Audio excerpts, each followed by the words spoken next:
Welcome back to the live coverage of YCS Bologna 2023, and we are here with a new segment, and it's called Combo Tutorials. And while you see Jessica Robinson sitting next to you, you might already be thinking, I could tell what deck we are going to feature. And of course, we are going to look into the Rikka Sunavalon strategy, which at this point has become kind of a meme in the European countryside, right? Because somehow it always ends up winning. You are the reigning European champion with the deck. Also, YCS Dortmund was just recently won by the deck as well in the hands of Julius Schwarzkopf. So we finally are going to teach Europe and the world at home how Rikka Sunavalon is looking. Do you feel comfortable presenting that deck at this point?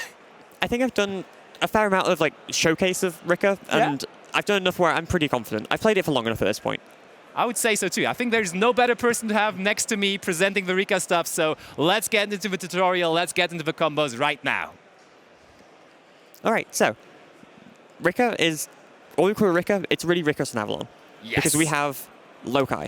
Of course, the most powerful normal summon in the deck, and also the most powerful normal monster in the game, apparently. Currently, yeah. So most of your combos will always involve Loci. Either if you don't open it, you're going to be getting access to it from deck. Sure. So for this combo, I'm going to show Loci plus any Rikka card. Cool. Because you search all the Rikka cards in your combo, you don't necessarily, it doesn't really matter which one you draw, just any Rikka card. Cool. So this one, Mudan, because we like Mudan's good. So Cool, yeah. Shiny Fair card. enough. So we start off as normal summon Loci.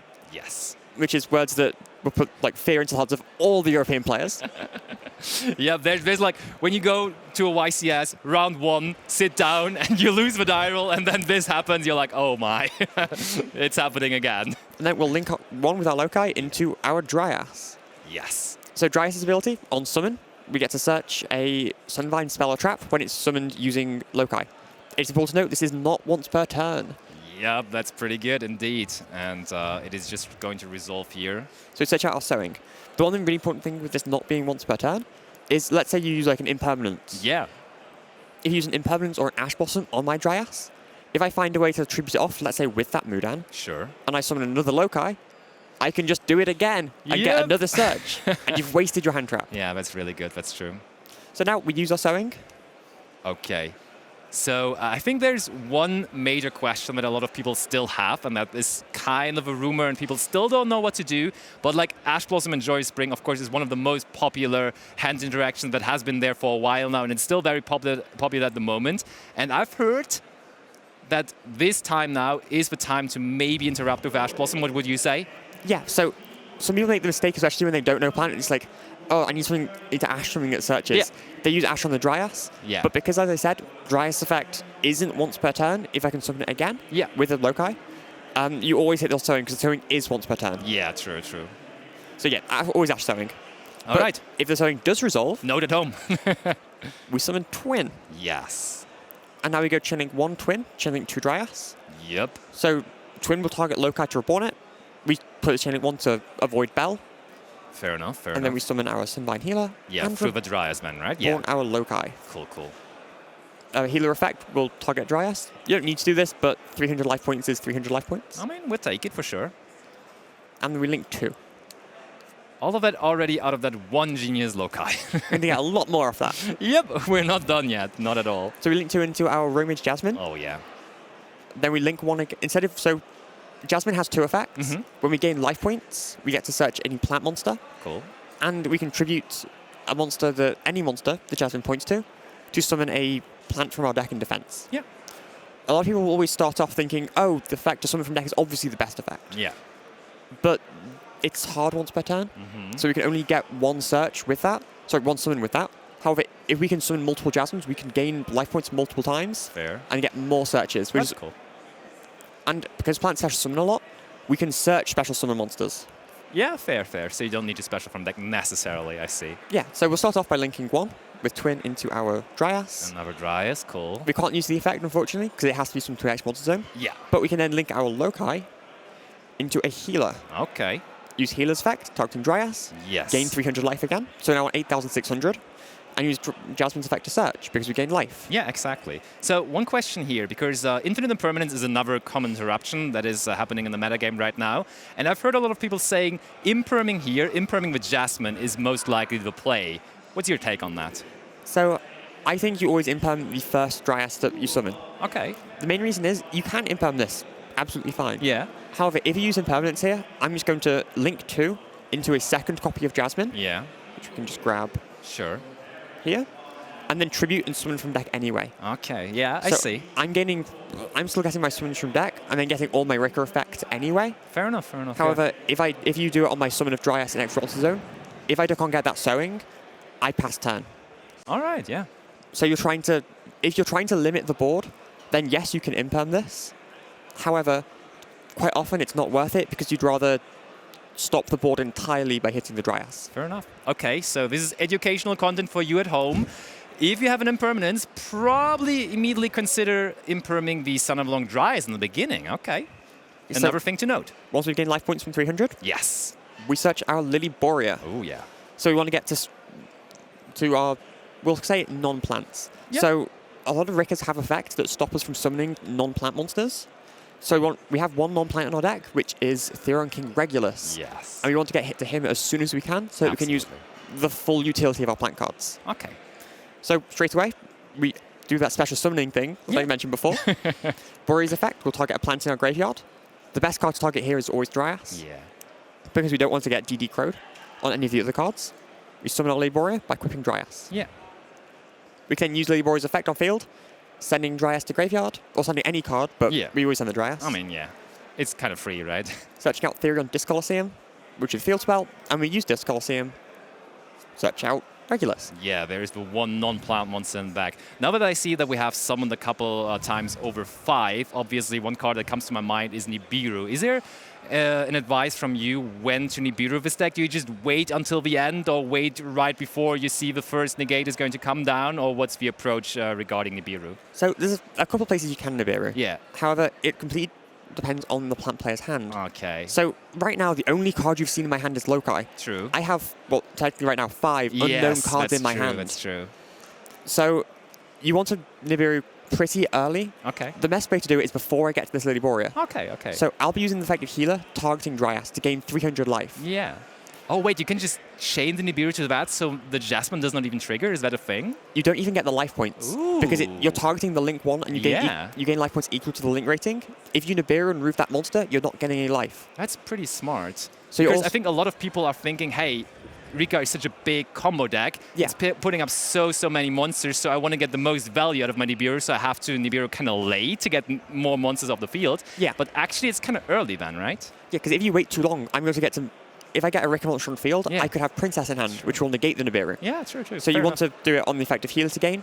Especially one thing people don't realize about Rikka, which is like, this is the secret tech to beating Rikka that I don't tell anyone. Okay.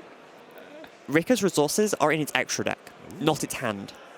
So, especially when we've done a full combo, if Rikka does a full combo and has, let's say, 2 or 3 cards in extra deck left, That's very common, yeah. the extra deck cards matter more than the hand size. I could have no cards in hand, but because if I have like 5, 6 extra deck cards left, I have loads of resources for my grind game. Yeah. Compared to if I have like 5 cards in hand after my combo and I have no cards in extra deck, I'm in a much worse position. Fair enough. So if you're against Rikka and you want to know, how much follow-up do they have? Check their extra deck, not their hand. Everybody always asking how many cards in hand, but there the question is how many cards in extra deck. Noted. Okay. That's the real trick to beat Rikka. Yeah. Fair But enough. don't tell anyone, please. I'd like to win. I think it's a little too late for that now, but okay, let's go on. We have that Regulus in hand now. Yeah, so we got Regulus. So we're going to use effective Jasmine here, choosing our healer. Yes. And this time we're going to summon Lone Fire from deck. Okay. And then we're going to use Lone Fire, obviously quite an older card, to tribute off the Lily Borea and the plant Ooh. and get out our Rikka Petal. And now sequencing becomes important, right? Because this is the first card that could technically lock you into plans, right? Yeah, so Rikka Petal would stop us from summoning any non-plants. Yeah. So the reason we've done it with Lone Fire is because we want to use Lone Fire to get our Theron and Lily Borea in graveyard. Yeah. So we can, before we use this, use our Regulus. Perfect, yeah. So we'll use Regulus effect in hand, summoning and equipping the Lily Borea. So now we have our negate, so we can't be Nibiru'd anymore. I also want to note, it's always quite important to summon in this zone. Okay. Because these 3 zones here, you always want to have free to be able to either tribute with Jasmine or Sure, this is very important. use Sylvan to in your extra deck to level manipulate. Yeah, fair enough. Like when you Nibiru against me, you always summon Nibiru into these zones. Okay. Never summon Nibiru into these 3 zones because I contribute it with Jasmine. Yeah. Because this can tribute any monster and not just plant monsters. Yeah. Yeah, Noted, any monster noted. it points to. Okay. Yeah. Exactly. Yeah. So then we use Petal's Effect, which does locks into plants. And here we're going for what I call the trifecta. So I'm going to search Princess, but Yeah. you want to end up with 3 specific Rikka cards in hand. So we're going to search Princess, we don't have that yet. Yeah. Exactly. If we started with the princess, we can search just out search the the Muda Muda. now. Yeah. Yeah. Exactly. Then we'll link 2, Okay. grabbing out Zola, Yes. our Jasmine. Number 2. And now we use the effect of our little guy, our twin. Ooh, true. The So we- graveyard effect as well. Yeah. Twin's Grave Effect, we banish Twin as cost, and we banish our Jasmine as cost. And we target a link monster that we have, the plant links we have 2 or more of in grave. So, put our healer. Yeah. There we go. And we summon our healer. We then use Effective Healer on summon because it's special Ooh, summoned. It's only for special Target summon, Dryas. not link summon. Yeah. Cool. Nope. Cool. Gain 300 life. And Oh, 8,900 now. There's Jasmine again, right? Not once per turn. Get a Yep. search. All right. So this is and- my little trifecta. Yes. So you want... the trinity of Rikka monsters in your hand now. Yeah.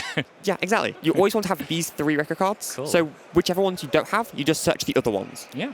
Snowdrop, Princess, and Mudan. What a gang there. So from here, we're going to go link 3 Yes. into Melius and use Melius's effect to reborn back our Sunseed. Yep.